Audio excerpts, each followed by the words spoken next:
Inferential statistics is built on the foundation of probability theory and has been remarkably successful in guiding opinion about the conclusions to be drawn from data. Yet, paradoxically, the very idea of probability has been plagued by controversy from the beginning of the subject to the present day. In this section, we provide a glimpse of the debate about the interpretation of the probability concept.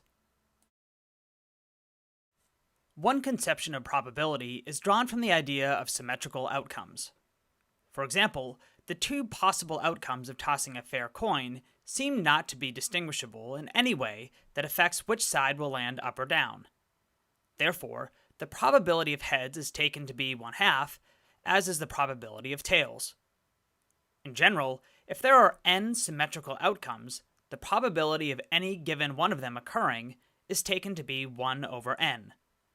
Thus, if a 6-sided die is rolled, the probability of any one of the 6 sides coming up is 1/6. Probabilities can also be thought of in terms of relative frequencies. If we tossed a coin millions of times, we would expect the proportion of tosses that came up heads to be pretty close to 1/2. As the number of tosses increases, the proportion of heads approaches 1/2. Therefore, we can say that the probability of a head is 1/2.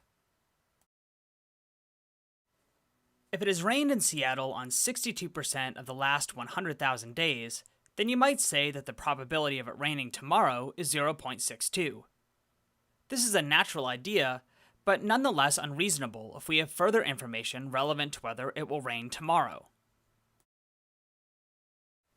For example, if tomorrow is August 1st, a day of the year on which it seldom rains in Seattle, we should only consider the percentage of the time it rained on August 1st.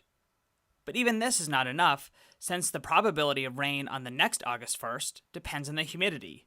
The chances are higher in the presence of high humidity. So we should consult only the prior occurrences of August 1st that had the same humidity as the next occurrence of August 1st. Of course, wind direction also affects probability.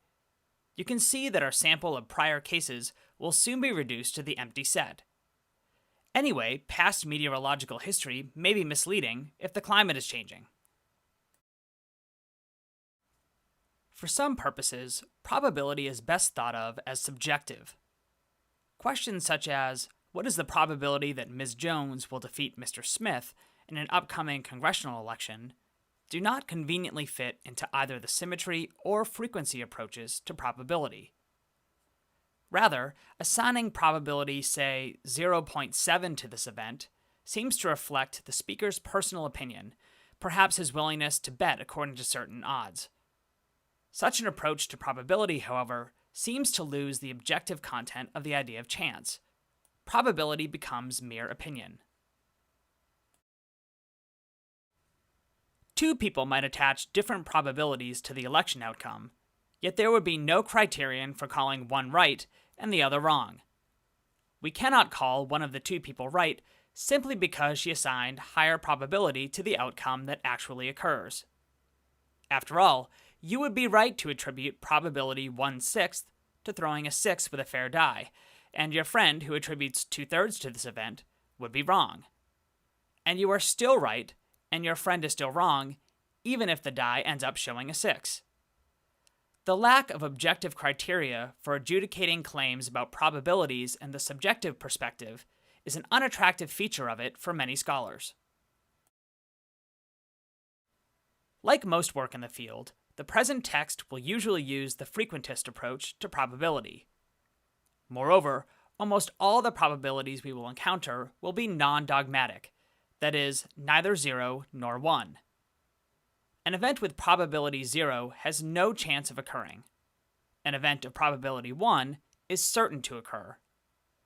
It is hard to think of any examples of interest to statistics in which the probability is either 0 or 1. Even the probability that the sun will come up tomorrow is less than 1. The following example illustrates our attitude about probabilities. Suppose you wish to know what the weather will be like next Saturday because you're planning a picnic. You turn on your radio and the weather person says, there is a 10% chance of rain. You decide to have the picnic outdoors, and lo and behold, it rains. You are furious with the weather person. But was she wrong? No, she did not say it would not rain, only that rain was unlikely. She would have been flatly wrong only if she said that the probability was 0 and it subsequently rained. However, if you kept track of her weather predictions over a long period of time and found that it rained on 50% of the days that the weather person said the probability was 0.10, you could say her probability assessments are wrong. So when is it accurate to say that the probability of rain is 0.10? According to our frequency interpretation, it means that it will rain 10% of the days on which rain is forecast with this probability.